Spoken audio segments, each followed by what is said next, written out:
Welcome back to episode 2, Interior Teardown Continued.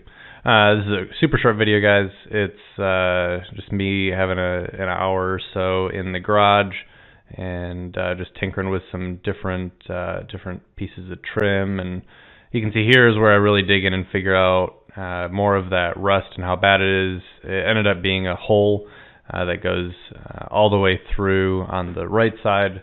Left side is still pretty bad. I'll probably end up cutting that out and patching it just to be safe. The whole point of this teardown is to just eliminate any and all rust. So, if it's just surface rust, I'll grind it. But if it's anywhere close to, being all the way through, I'm just going to cut it out and patch it to save myself headache down the road.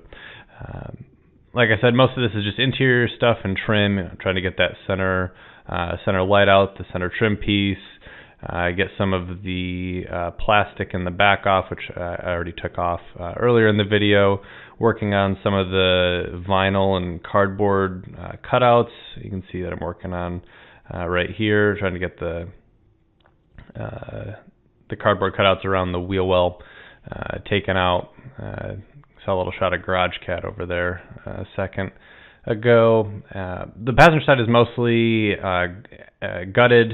Still have to do the driver's side. That'll be coming in the next video. Thanks for watching, guys.